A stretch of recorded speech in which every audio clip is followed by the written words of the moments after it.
It was a quiet night on Colony 17. Ethan, a human farmer, walked through his small vegetable field holding a flashlight. The Earth-like moon above the colony shone brightly, making shadows dance between the tall alien plants he grew. Everything seemed normal until he heard a noise. Rustle. Clatter. Ethan stopped, his ears sharpened. That sound came from the storage shed behind his greenhouse. He moved slowly, careful not to make noise. Another clatter. Someone, or something, was inside. Ethan pulled a metal rod from his belt and crept toward the shed door. As he reached for the handle, the door suddenly burst open. A shadow ran past him. "Hey!" he shouted, chasing the figure. The creature stumbled in the dark, holding a sack full of vegetables. But her body was thin, weak. She tripped and fell to the ground. The sack ripped open. Vegetables rolled across the dirt. Ethan pointed his flashlight and froze. It wasn't a wild animal. It was a woman, but not a human. She was alien, blue-skinned, with long dark hair and glowing eyes wide with fear. Her clothes were torn. Her arms were shaking. She lifted her hands slowly and said in a trembling voice, "Please, don't hurt me." Ethan stood in silence, shocked. She dropped her head and whispered, "I didn't want to steal, but I had no choice." He took a step forward, gripping the rod tighter. "Why are you here?" She looked up, her voice breaking. "My children, they're starving. I had to get them food. I didn't mean to cause harm." Ethan hesitated. He had heard stories about aliens hiding in the wild. Some said they were dangerous, some said they were sick. But this one looked broken. Tears welled in her glowing eyes. "My name is Soraya," she said softly. "Please, don't call the guards." Ethan looked down at the spilled vegetables. Carrots, roots, leafy greens. Things he grew for trade. Things he could grow again. He looked back at her. "You have children?" She nodded quickly. "2. Both very young. We haven't eaten in days." Ethan sighed. He wasn't a soldier. He wasn't a leader. Just a man who grew food. And yet at that moment, he had a choice. He could follow the rules, or he could follow something deeper inside. He knelt down beside the sack, picked up a few vegetables, and handed them back to her. Soraya stared at him, unsure. He spoke slowly. "Show me where they are." Her eyes widened. "Why?" "I want to see if you're telling the truth." She hesitated, then slowly nodded. The two walked quietly through the edge of the forest, far from the colony lights. Soraya moved slowly, her legs shaking. Ethan stayed close, watching the darkness, alert for danger. After 20 minutes of walking, they reached a small cave hidden under thick branches. Soraya slipped inside. Ethan followed, and what he saw broke his heart. 2 small alien children lay on the cold ground, wrapped in thin cloth. Their skin was pale, their eyes barely open. One was coughing softly. The other didn't even move. "They're dying," Soraya whispered. "I tried everything, but no one helps us. No one believes us. They think we're criminals or disease carriers." Ethan stepped forward and placed a hand near the child's head. The skin was cold, the child was barely breathing. Soraya fell to her knees. "I didn't want to steal, but they'll die without food." Ethan looked around. No beds, no blankets. Just broken pieces of trash used to build a shelter. This wasn't an enemy camp, this was survival, and now he had seen it with his own eyes. He turned to Soraya and said quietly, "Wait here." She looked up quickly. "You're not going to report us?" "No," he said. "I'm going to get you more food." She stared at him like he was a dream.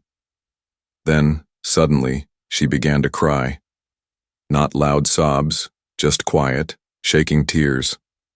"Thank you," she whispered. Ethan didn't reply. He just walked back out into the night. But something inside him had changed. He knew the law, but now he had seen the truth. The first time Ethan carried food into the forest, the bag shook in his hand, not from weight but from the beating of his heart. He had helped people before, neighbors, colonists, but never an alien. Never one considered illegal by the colony's rules. Still, when he closed his eyes, he didn't see the law. He saw 2 dying children lying in the dirt. By sunrise, Ethan had returned to the hidden cave with blankets, water, and a box full of vegetables, dried meat, and protein bars. Soraya was outside, her arms around herself for warmth. When she saw him, her eyes widened in disbelief. "You came back," she whispered. "I said I would." She helped him carry the supplies inside. The 2 children were still there, curled up like shadows. One opened his glowing blue eyes slightly, blinking at the food. Soraya knelt beside them and spoke gently in her language. She opened a protein bar and fed it to the older child in tiny bites. Tears fell down her cheeks again. But this time, not from pain, from relief. Ethan didn't speak. He just watched. Until she turned to him and said, "His name is Rin. The smaller one is Vela. She's only 3 cycles old." "Are they sick?" he asked. "No, just hungry. Weak. We ran for too long. My body stopped making milk weeks ago. I've given them what I could, but it was never enough." Ethan looked around. The cave was cold and damp, no light, no tools, not even a fire. He was surprised they were alive at all. After the children fell asleep, Soraya stepped outside with Ethan. The sky above was pale blue now. The air was still and cool. "You could be arrested for this," she said softly. "I know," Ethan replied. "Why would you risk that?" He paused, then said, "Because if I were your children, I'd want someone to risk it for me." She looked at him. Her expression was unreadable. "Humans don't usually think like that," she said. "Maybe more should." That night, Ethan returned to his home. He cleaned dirt off his boots and wiped away the guilt before entering the colony walls. Everything felt different.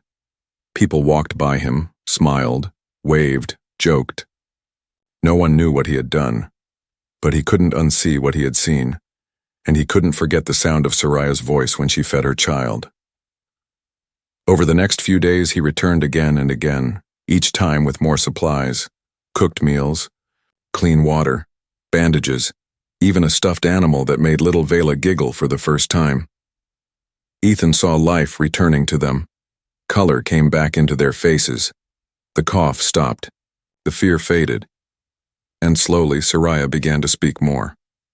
About her people, about the war, about the moment her escape shuttle broke down during landing, and the Celyari authorities abandoned her group in the mountains, calling them damaged cargo. "I lost everyone," she said one night. "They told us help would come, it never did." She paused. "Until now." Ethan sat on a rock, chewing on a bar. He looked at the 2 children asleep under a new blanket he'd brought. "You don't have to thank me," he said, but Soraya smiled gently. "I'm not thanking you." He raised an eyebrow. "I'm just wondering what kind of world makes a good man like you afraid to help someone like me." Ethan didn't have an answer, but her words stayed with him. In the colony town square the next day, he passed a poster. Warning, unauthorized alien activity suspected. Report any alien contact to council authority. He stared at it for a long time, and then walked away. Faster than before, because he wasn't just feeding a hungry family anymore. He was hiding a secret, and if someone found out, everything could burn. Rules never used to bother Ethan. He followed them like most colonists did. Wake early, tend crops, pay taxes, speak when spoken to. Life on Earth's outer colonies was simple: obey, survive, stay quiet. But after meeting Soraya and seeing her, starving children, the rules felt different. They felt wrong. At dawn, Ethan stood in front of his crop shed staring at rows of fresh vegetables ready to harvest. His fingers hovered over the scanner to report the numbers to colony control. He didn't scan them. Instead, he picked 3 sacks worth of food and loaded them into a hover cart. He was breaking the law now, fully and clearly. And for the first, Time in his life, he didn't care. The forest had become a second home. Each time he visited Soraya's hidden shelter, he brought more than just food. He brought warmth, medicine, clean towels, books, and even an old solar lamp. Slowly, the cave began to feel less like a hole in the earth and more like a shelter. But the more Ethan helped, the more he had to lie. He ignored colony patrol drones by timing his trips at night. He avoided talking to neighbors, and he deleted his delivery logs. It worked for a while until one afternoon a visitor knocked at his door. His neighbor Mason stood with arms crossed. "Hey," Mason said. "Saw your cart heading east a few nights back. Everything okay?" Ethan's chest tightened. "I was just checking the fence line," he replied. "Out past midnight?" Mason asked, raising an eyebrow. Ethan nodded, forcing a small laugh. "Had a sick goat. Was following tracks. False alarm." Mason stared for a moment, then nodded. "All right. Just be careful out there." When the door closed, Ethan didn't move. His hands were sweating. One small slip, and everything would fall apart. That evening, Soraya noticed his silence. "You're worried," she said, sitting beside the small cooking flame Ethan had taught her to build. "People are starting to notice," he admitted. She nodded slowly. "Then maybe you should stop coming." Ethan looked at her, really looked at her.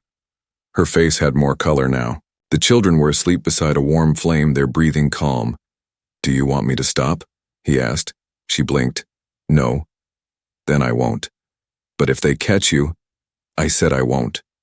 She turned her head away, but he saw the edge of a smile form on her lips. 2 days later, the first sign of danger appeared. A patrol drone hovered near the forest edge where Ethan usually entered. Its red eye scanned the trees, pulsing softly. He waited an hour in hiding before it left. The next morning, 2 guards from the colony council visited his farm. "Routine check," they said. But they asked too many questions. Why had his reports been late? Why had his crops decreased? Why had his cart logs been wiped? Ethan made excuses. The guards left, but they weren't convinced. That night, Ethan didn't go to the forest. He couldn't risk leading them to Soraya. Instead, he stayed awake, pacing. In the quiet of his home, the world felt cold again. He realized something. He wasn't afraid of being punished anymore. He was afraid of them finding her. The next morning, he left a coded note near the edge of the woods where Soraya would find it. "Wait 3 days. I'll come another way." He couldn't use the same path anymore. It was being watched. But he had to keep helping, even if it meant going deeper. Even if it meant risking everything, because he had seen their faces.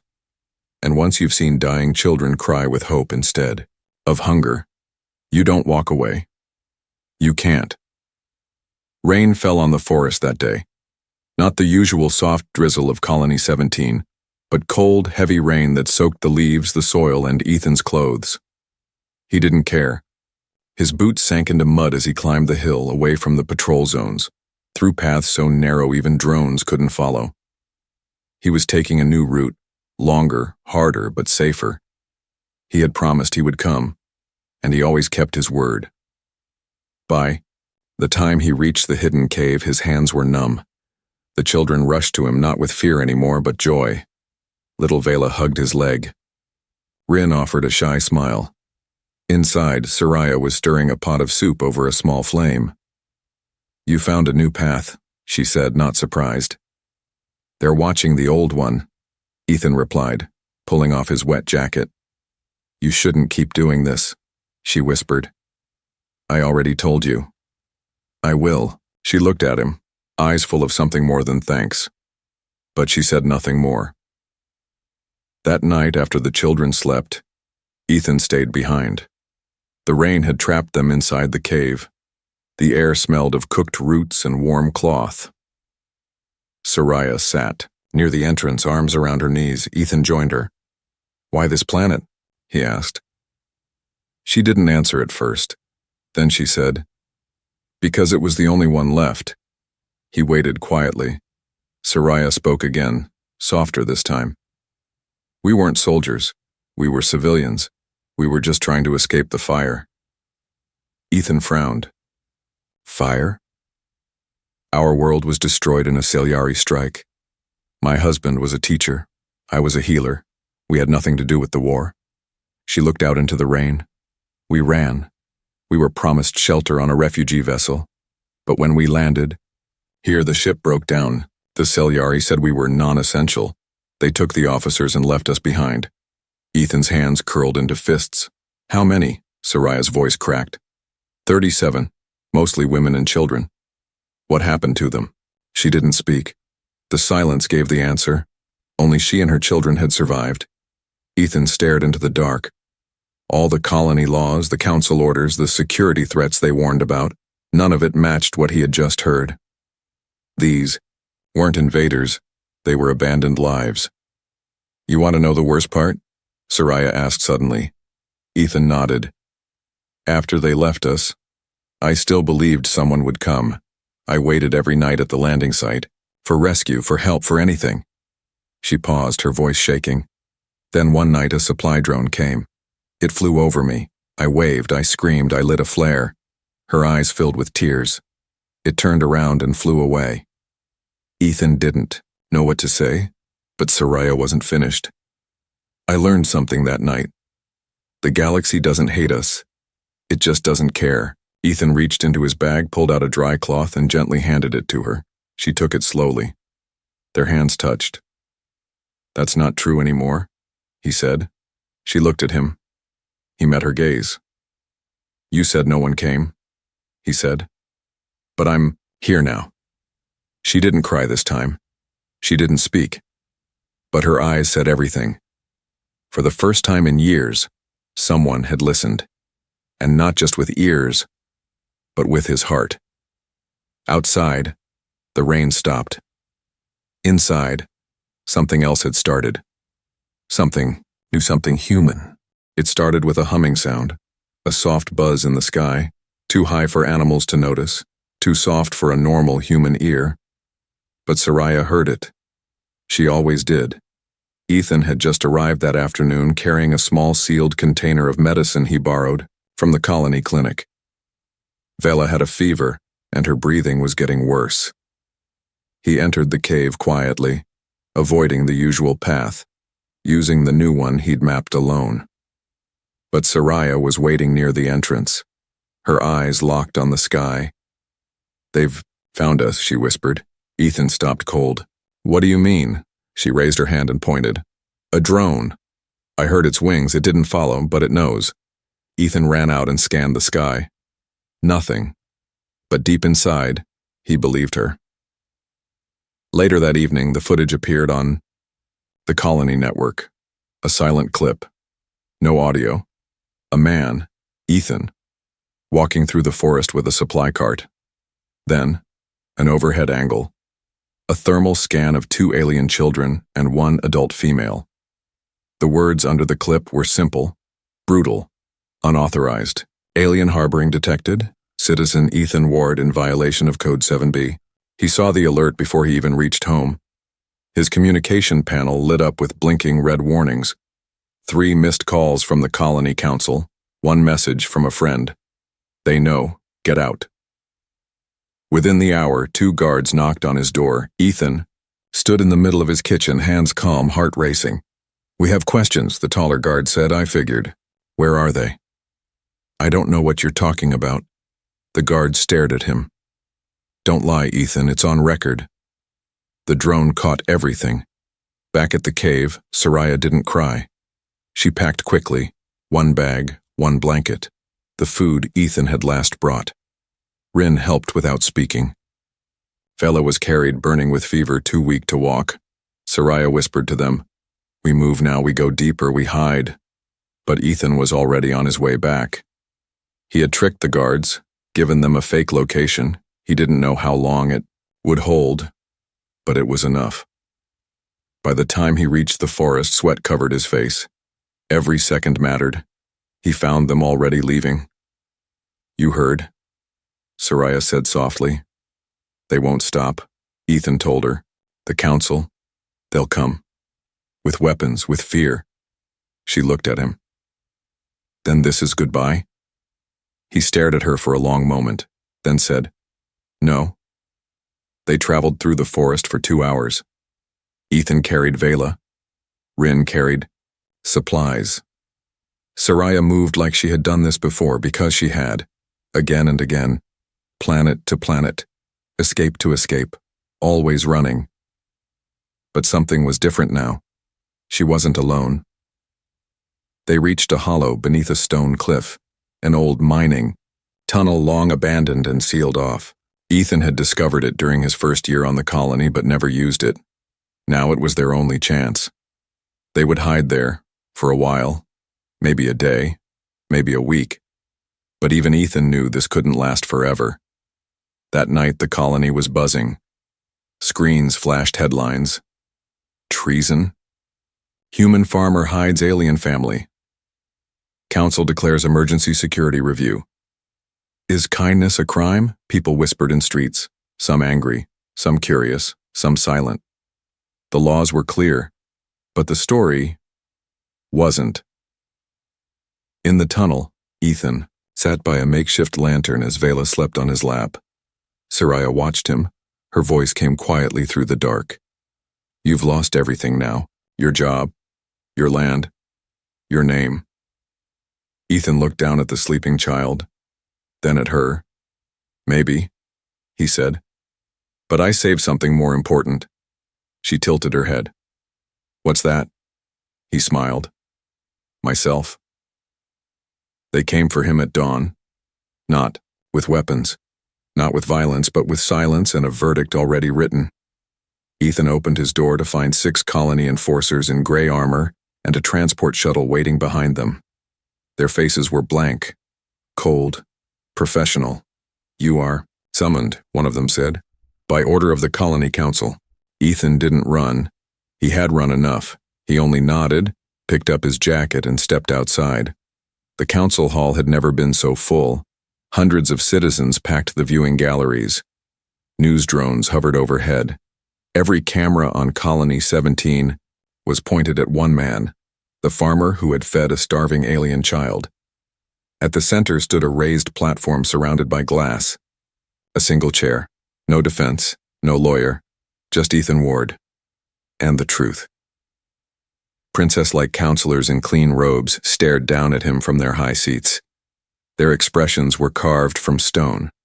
Counselor Bran, the oldest among them, stood. You are accused of violating Regulation 7B, harboring and aiding illegal alien life forms. Do you deny this charge? Ethan didn't blink.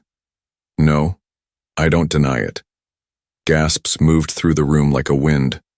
Counselor Bran leaned forward. Do you understand the risk you took? Yes. You broke the law. I saved a life, Ethan said firmly. Bran raised a hand. You endangered this colony. Ethan stood slowly from the chair. No, he said, his voice calm but powerful. I reminded it what it means to be human. The room went silent. Even the counselors paused, looked around, at the cameras, at the crowd, then back at the council. You say I broke a law, he continued, but I saw a mother begging for food. I saw children dying, not because they were dangerous, not because they attacked us, but because they were ignored. He pointed toward the glass wall. They were left to starve 5 kilometers from this hall, and we all walked by like they were invisible. Counselor Myra spoke up. They are not registered, not citizens, not protected by our systems. And yet they breathe, Ethan said. They bleed, they cry, they love. What more does it take to earn kindness? A few people in the audience clapped. Softly, nervously, Counselor Bran banged his staff. This is not a performance. Ethan didn't stop. I'm not here to perform. I'm here to make you see what I saw. That helping them wasn't a crime. He stepped closer to the edge of the platform. It was the only right thing left to do. The council whispered among themselves. Some looked uncomfortable, others angry.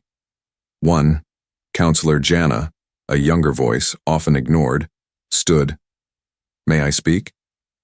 She asked. Bran scowled. You may. She looked directly at Ethan. You could have left them to die. You could have looked away. But you didn't. He nodded once. She turned to the room. Maybe the problem isn't what he did, but what we've become. Outside, the crowd had grown. Dozens. Then hundreds. Not with signs. Not with protests. Just standing, watching, listening. People who had once feared aliens now remembered they had children too. That once, they were hungry too. That long ago, Earth itself was a refugee planet. Back in the hall, Counselor Brand stood again, face stern. This case is not simple. The laws exist for safety. But so does mercy. We will deliberate. Ethan was taken away, but he did not feel like a prisoner, because as the doors closed, he heard something he didn't expect. Applause. Not from the whole room, but enough. Enough to mean something was shifting. In a cold stone tunnel outside the colony, Soraya held her children close and whispered into Rin's ear. Your friend is brave. He looked up at her. Will he come back? She didn't answer. Not with words, but her eyes shone with something she hadn't felt in years. It didn't start with fireworks, it started with silence.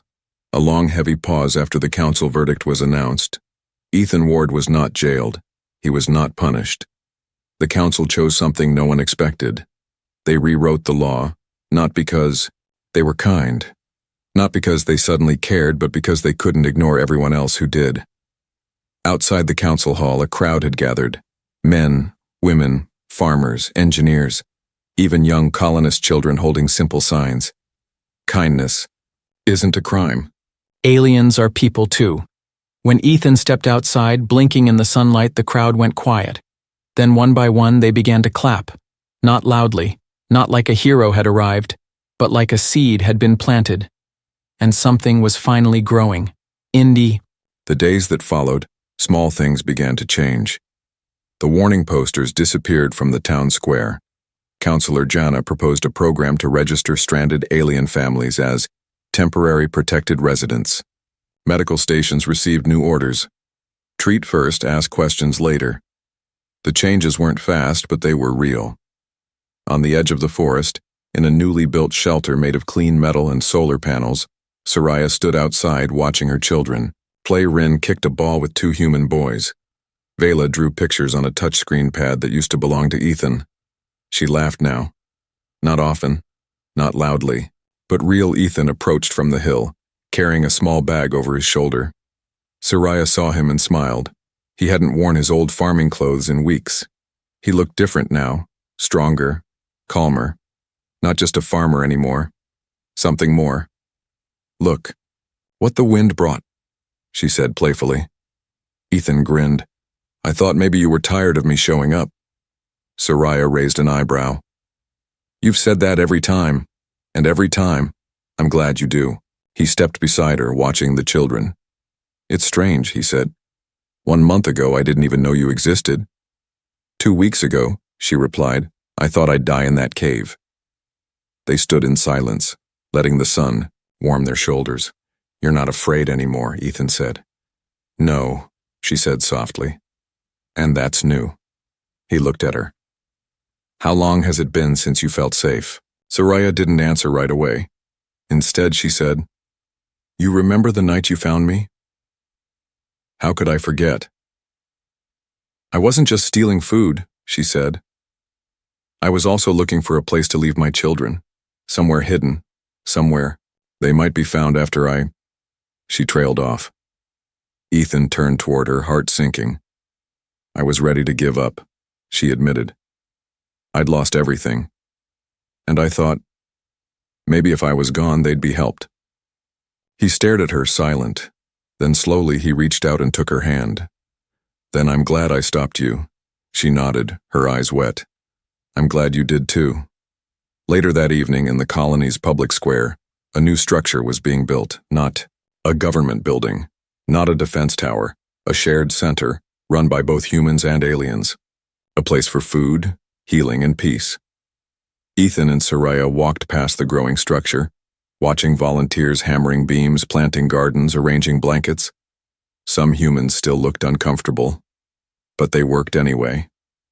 One man, once a harsh speaker against aliens, now helped carry supplies with an alien father beside him. Progress wasn't loud, but it was happening. At a small ceremony the next week, Ethan was asked to speak. He didn't want to. He wasn't a politician. Just a farmer with dirt under his nails. But Soraya squeezed his arm and whispered, "Say what's in your heart. That's always been enough." So he stood, before counselors, colonists, and aliens, and said, "We built this colony to survive. We made laws to protect us, but sometimes the laws forget the people. I helped a mother because she needed help. That doesn't make me a hero. That makes me human, and I believe that if we remember what being human means, we won't need so many laws in the first place." There was no thunder of applause, just quiet nods, teary eyes, and Soraya's smile. Later, as the sky turned pink and purple, Ethan sat on the hill outside the alien shelter. Soraya joined him, her long blue hair glowing under the light. "You think the peace will last?" she asked. He chuckled. "Peace never lasts forever, but people can." She tilted her head. "And us? What about us?" She smiled faintly. "Are we just part of this moment? Or something longer?" Ethan looked out at the trees, the children playing, the stars beginning to blink awake. "I don't know," he said honestly. "But I know this. Wherever you are, I'll keep showing up." She leaned against his shoulder. "I think I'll let you." Months later, a new law was passed. The Compassion Code, an official colony rule that gave aid and protection to stranded non-human life in times of crisis. It was signed with a pen once used by Counselor Bran himself, and handed to Ethan by Soraya. The galaxy didn't change overnight. War still raged in far corners. Greed still ruled in many systems. But in one small colony, on one quiet planet, kindness became a law, and a farmer who once chased a thief into the dark became the light she and others had been waiting for.